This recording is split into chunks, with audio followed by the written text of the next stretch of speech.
السلام عليكم ورحمة الله تعالى وبركاته جنالك داونيسان waa سعيد Serbia ahay finally سأوجدان حسوا قبتي again Mrs. Nesi in the building xaajiyadeeda ilaahay idaayo waatana سأوجدان ba shalay waxaan sameeynay cake dhamaystirkiisii wuu soo dhamaaday سأوجدان waa kaas halkaas yoolaa so that's the cake you was making yesterday right Yes, today it's Easter.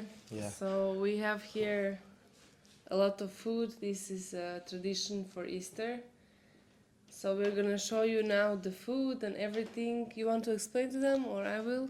yeah I you can can say- explain to them first Yeah, this is soup. Very common for soup you. waxaa waaye saa u taqaanin maraq We like to eat soup every day and for celebration or whatever. This is kind of bread. It's for Easter. It's homemade bread, very, right? Very tasty, yes. okay And here we have the cake that we made yesterday, fish, and also chicken. this is the egg ukuntu waatana Easter We're gonna la blow the sameeyo. eggs to see who's the winner. okay Always fruits, some potato, salaata inta taalo potato salads. This Inta salad, bardaa I taalo. want to show them this salad. Which Russian. This is- kurashka This is a Russian salad. It's called Russian salad.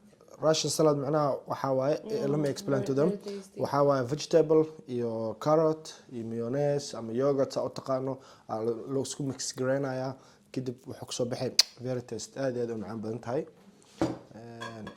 marka waa kaasa what else do we have Some strawberries, wine, it's traditional, not more wine. what's And this This is wine, wine yes. okay and this one also Alcohol, it's yeah. wine huh Yeah. weligaa ma arkay waxaan I don't know okay anyway My, and what my, about this My father likes to drink. and this what's this This is traditional alcohol. it's Serbian huh It's Serbian called rakia. okay baashaan raki alla dhowsa aniga People aqoon uma drink leeyahay this traditionally, just a little bit in the morning. okay They say it's health. okay In the morning they drink Turkish coffee, like small, and little bit rakia, and it's like very healthy in the morning. perfect But usually older men. oh old people just drink Yeah. okay No, men. Women, not so much. let me explain to them in Somali language saa ujeedaan meeshaan waxaa ku diyaarsan cunadan who made this all of this food your dad My dad and mom.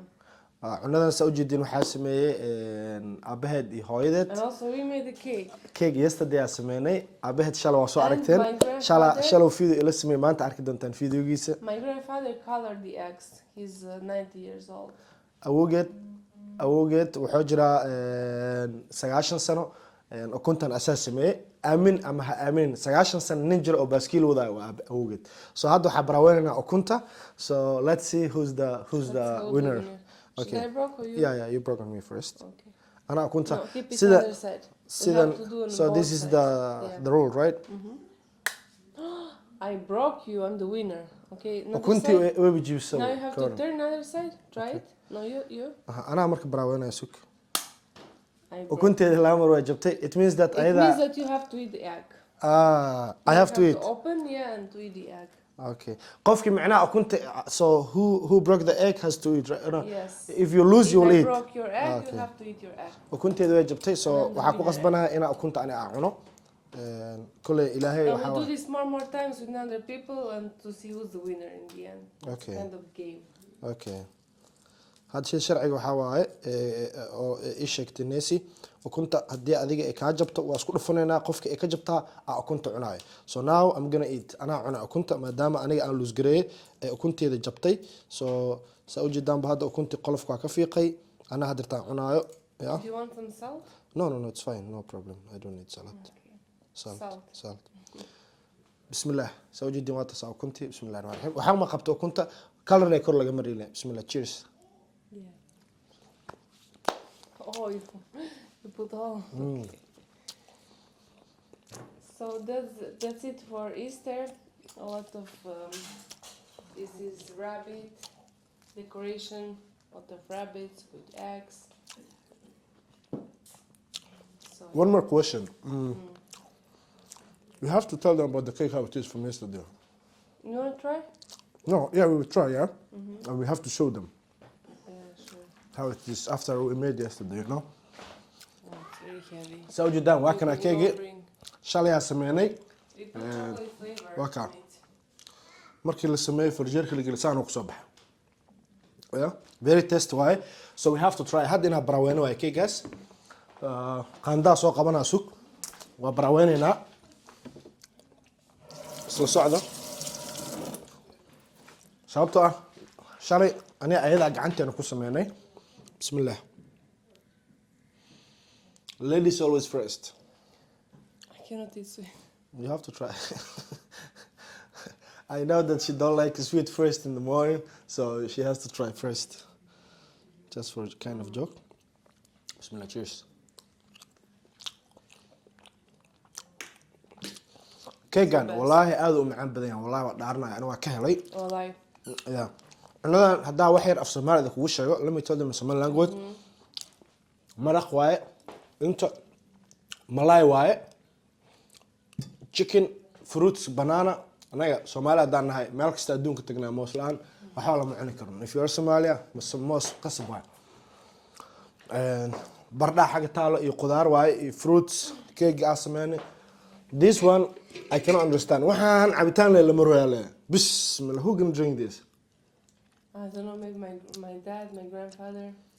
Damn. This. waxaan dhan u jeedi ka hor cabitaan leh waa. This is very good quality. Wow. My grandfather made. What's the name this? aniga maba aqaan ba waxaan, I don't know what that. Dunya. Dunya. Dunya with krushka. It's Rakia. pear. It's rakia. It's alcohol made from pear. Okay, waxaa laga sameeyo bahalkan laga sameeyo waa fruitka la cuno waa. waxaa laga sameeyaa canabka iyo krushka bahalkan af Soomaaliya meesha aad ugu soo qori doonaa iyo waxaa laga sameeyaa tufaaxa. cabitaanka dhan la cabaa khamri waa lagu dhahaa. qudaaraba laga sameeyaa wala taagan yahay. Yep, okay. That's it, right?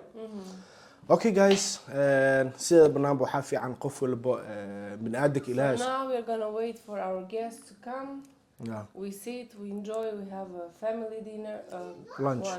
Yeah, nice. and that's it. Yeah, let me tell you in Somali language. Saa ujeedaan bini'aadamka Ilaahay isku mid kama wada dhigay shanta farood Ilaahay ma wada simin. qof walba waxa u gaar ah sharci iyo qaanuun u gaar ah waxaan waajib kuga ah qofka waxa uu yahay in adiga aad ku qaadato ama aad ii sheegay aad ku xushmayso diinta rabo qofka haysta wuxuu rabo ha noqdo wuxuu rabo ha caabudo ma fahant Ilaaha oo uunka Ilaaha waaye lagu mudiimi karo. aniga gabadhan xaaskeyga waa ogtiin waa taqaaniin cunadan iyo waxan waa wax xalaal ah familkeeda noo sameeyeen malay iyo chicken inta yaalo cabitaan qofkii rabo ha iska cabo. We don't care, anaga cabitaan shaqo kuma lihin. laakiin waxa ogaataa qof walba waxa u gaar ah sharci iyo qaanuun iyo nidaam u gaar ah.